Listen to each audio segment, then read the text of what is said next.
In today's lesson, we're going to be talking about higher order derivatives. So in this situation here, we've talked about the product rule, power rule, quotient rule, and chain rule, took our derivatives using that. We want to talk about the idea of, okay, well, after you take a derivative, the function you're left with is still a function, and you can still take the derivative a second time, or a third time, or a fourth time. And that gets us into the idea of these higher order derivatives. So the only thing we need to study here is really notation and looking at some examples. So let's take a look here. If I wanted to take the second derivative, which we're going to use this in more detail later, this idea of the second derivative, and it has some useful applications. But for our purposes now, we're just going to focus on the technique of higher order derivatives. And in this case here, if you want to denote the second derivative, you can denote it as y double prime, f double prime at x, or using Leibniz notation, d2y over dx squared. Likewise, if I wanted to take the third derivative, I would denote this as y triple prime, and that would be equivalently f triple prime at x, and obviously this would be d cubed y over dx cubed to represent the third derivative. Beyond this, if you want to generalize it, a lot of times it'll be written as y bracket n to represent the nth derivative, f at n acting on x as the nth derivative in function notation, and lastly dn y over dxn would be the nth derivative. All right, let's look at some examples. So for our first example here, we want to find the second derivative. Notice we're using Leibniz notation here of y equals x to the power 6. Well, y prime would be 6x to the 5th. Y double prime is going to be 30x to the power of 4. You can see here now we have our second derivative. All right, let's look at another. So for the next question here, they want to find f double prime, okay, higher order derivative here. And we want to apply it to this function here. So let's go ahead and do that. So I'm going to go ahead and calculate my f prime at x, my first derivative. In this case here, we get 10x plus 1 half x to the minus 1 half. And again, remember you write this in exponential notation as x to the half, so you drop down the half and subtract 1. Now I'm going to go ahead and take my second derivative.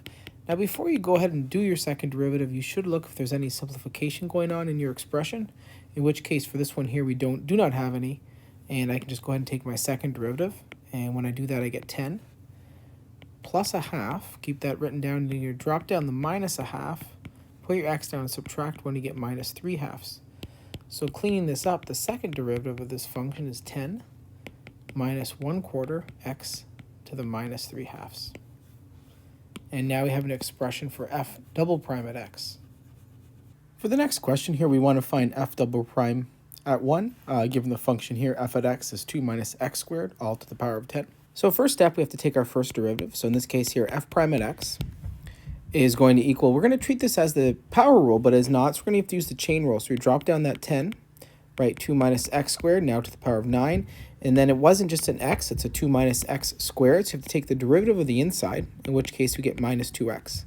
Simplifying this, we get minus 20x, 2 minus x squared to the power of 9. Now let's take a look at taking f double prime at x. Now to take the derivative of this expression now, it requires the product rule. Notice you have the product of two functions here. So we're going to go ahead and do the first, times taking the derivative of the second here. Notice we have the power rule again, so you drop down the 9, subtract 1, you get 8, but again, that was not just an x, so we have to take the derivative of the inside, in which case we get minus 2x.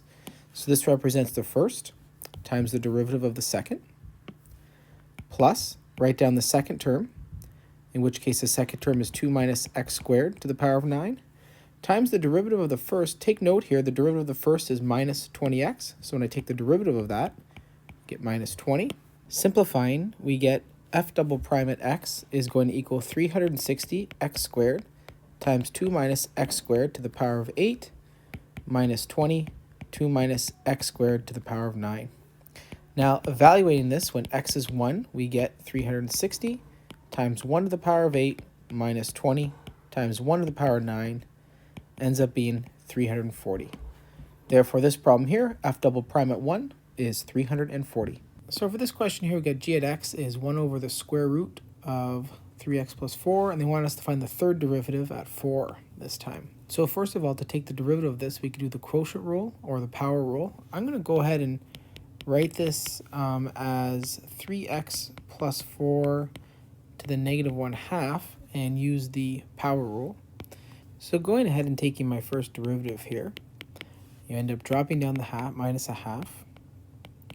Then you subtract 1 from the minus a half, we get minus 3/2. Then you have to take the derivative of the inside, which is 3.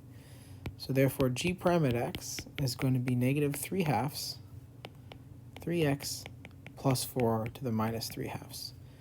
Now go ahead and take your second derivative, in which case we get minus 3/2. Drop that down, you get minus 3/2 again, times 3x plus 4. Subtract 1 becomes minus 5/2. Derivative of the inside is 3 yet again. So now g double prime simplified will become 27 over 4 times 3x plus 4 to the minus 5/2. Continuing on here, taking our third derivative, we end up getting 27 over 4. Drop down the minus 5/2. Subtract 1, we get negative 7/2. Derivative of the inside is 3. Collecting this all up together, we end up getting g triple prime at x is going to equal negative 405 over 8 times 3x plus 4 to the negative 7 over 2. Now we're evaluating that at 4, in which case we get negative 405 over 8 times 16 to the negative 7/2. Now the answer comes out to be quite large here. We end up getting, this will be negative 405 over 8. This ends up being 1 over 4 to the power of 7.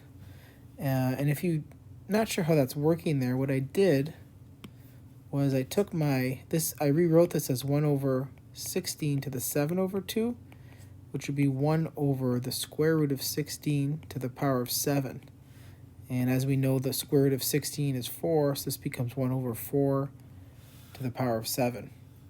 Putting this all together here, g triple prime at 4 is negative 405 over 131,072. So not the nicest number here, but you can see here we're still able to take that triple derivative and still able to assess it at 4. Okay, that concludes our lesson on higher order derivatives. Feel free to review these examples. Essentially, just you can continue to take the derivative, and all the rules still apply for the second derivative, third derivative, etc. As the course develops later on, we're going to be talking about the significance of the second derivative, and in some cases we can also talk about the significance and application of the third derivative. Thank you.